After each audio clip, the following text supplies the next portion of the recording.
Joyce, bonjour. Bonjour Philippe.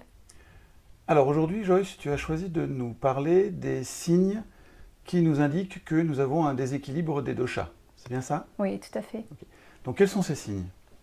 Alors en fait, il y a plein de signes qui ne sont pas pris en général en considération. Le corps montre souvent, avant qu'il y ait l'apparition d'une maladie, qu'il est en train de se déséquilibrer. Donc, alors on a à peu près 5 grandes catégories de signes qui vont montrer qu'on est en train de se déséquilibrer. Tout d'abord, comment est-ce qu'on se sent quand on se lève? C'est un signe qu'on ne prend pas forcément en considération, par exemple. Si par exemple on se lève plein d'entrain, avec du dynamisme, tout va bien. En revanche, si on a du mal à se tirer du lit, par exemple, si on sent que vraiment on se sent lourd, on a sûrement un déséquilibre en kapha qui est en train de s'installer dans l'organisme. D'ailleurs, c'est typique des personnes qui ont une constitution plutôt kapha. Est-ce que ça veut dire que les personnes qui disent « mais moi je ne suis pas du matin, il me faut beaucoup de temps pour me réveiller », c'est pas qu'elles ne sont pas du matin, c'est qu'il y a un déséquilibre de dosha? Est-ce que c'est ça? Si c'est quelque chose qui vient d'apparaître, tout à fait. D'accord. Si c'est quelque chose sur le long terme, non. Ok. Ensuite, on peut se sentir ankylosé, avoir vraiment le corps très lourd et ensuite cet ankylosement va partir dans la matinée. Et ça, c'est un signe qu'il y a des toxines dans l'organisme qui se sont accumulées. Donc il va falloir rééquilibrer notamment l'alimentation. Et enfin, le matin, on peut se réveiller et se sentir vidé d'énergie, de ne pas sentir l'énergie nécessaire pour faire la journée. Et là, c'est qu'on est en train d'accumuler l'énergie vata, donc le dosha vata dans l'organisme. Donc ça, c'est la première catégorie à prendre en compte pour savoir si nos doshas sont équilibrés ou non. Ensuite, on va regarder le pouls. Donc on va regarder le pouls de cette manière-là. On prend donc le pouls à l'artère radiale qui se trouve ici. Et on va mettre nos 3 doigts. D'abord l'index, ensuite le majeur et ensuite l'annulaire. Et on va sentir sous quel doigt est-ce que ça tape le plus. Est-ce qu'il y a un doigt sous lequel je sens qu'il y a beaucoup plus de force qu'un autre? Ce doigt-là représente Vata, ce doigt-là représente Pitta et ce doigt-là représente Kapha. Donc s'il y a un déséquilibre de dosha ici et maintenant, au moment où je me prends le pouls, je vais sentir un bon prédominant sous le doigt correspondant. Et là, je sais que j'ai un des 3 doshas qui est déséquilibré, voire 2, voire 3, si le pouls est très très fort sous les 3 doigts. Donc ça va être un des signes qu'on va prendre en considération et que n'importe qui peut voir assez facilement. Est-ce que ça veut dire qu'on ne cherche que les poux qui sont forts ou est-ce que un pouls absent ou fuyant est aussi un signe de quelque chose? Alors effectivement, là je suis en train d'expliquer si les doshas sont en excès, mais s'ils sont en insuffisance, on va sentir justement, effectivement, comme tu l'expliques, une absence sous le doigt correspondant. D'accord. Donc ça, c'est la deuxième famille de signes qu'on va prendre en considération. Ensuite, on va regarder la langue. Il y a différents signes qu'on va regarder sur la langue. Et ça, tout le monde peut le faire le matin devant sa glace. La première chose, on va regarder si la langue elle est blanche ou pas. Normalement, une langue qui est équilibrée, elle devrait être rose, soit rose terne, soit rose clair, soit rose presque fuchsia, mais rose. Dès que la langue devient blanche, ça veut dire qu'on a un déséquilibre en kapha. Ou on peut aussi avoir des toxines qui sont accumulées dans le système digestif. En fait, sur la langue, on voit l'état du système digestif de la personne. On peut aussi avoir une langue qui est sèche, et à ce compte-là, ça va être un déséquilibre de vata dans le système digestif qui s'est installé. Et donc, si on a un déséquilibre d'un dosha dans le système digestif, ça va ensuite s'éparpiller dans tout le corps et commencer à créer ce qu'on appelle donc des somatisations ou des maladies. On peut aussi avoir la langue qui va changer de couleur, donc on connaît le blanc, mais on peut aussi avoir une langue qui est verte ou jaune. Et là, ça va plutôt être un déséquilibre en pitta, trop de feu et d'eau dans l'organisme, ce qui est typique par exemple de tout ce qu'on appelle infection.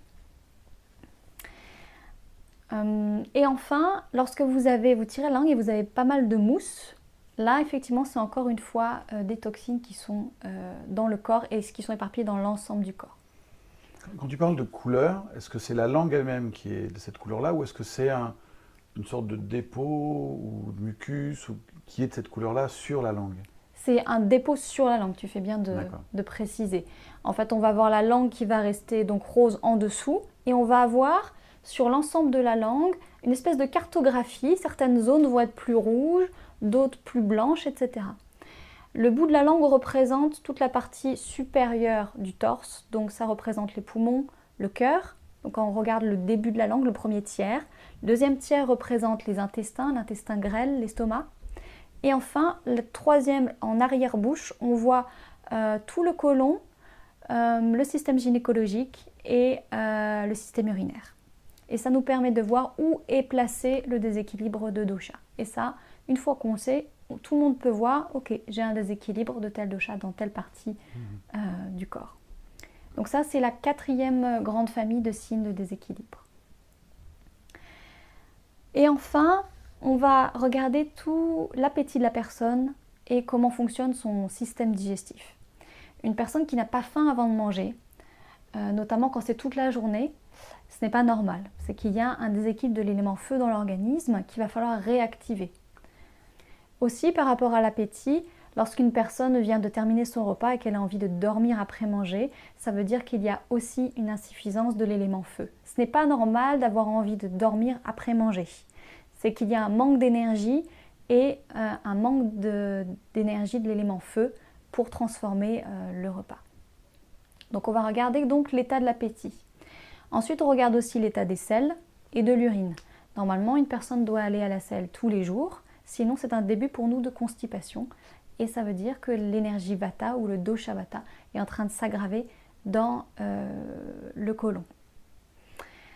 Et pour les urines, on va aussi regarder la couleur, par exemple. Des urines trop odorantes ou beaucoup trop jaunes tout au long de la journée peuvent montrer, par exemple, une aggravation en pitta. Donc, tout ce qu'on évacue va nous servir à regarder quelle est la proportion des doshas dans le corps.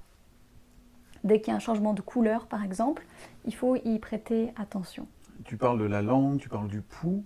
Est-ce qu'il y a d'autres indicateurs, tels que, j'imagine, la couleur de la peau ou quelque chose dans les yeux, ou peut-être voilà, d'autres parties du corps qui peuvent être des indicateurs de déséquilibre d'un dosha?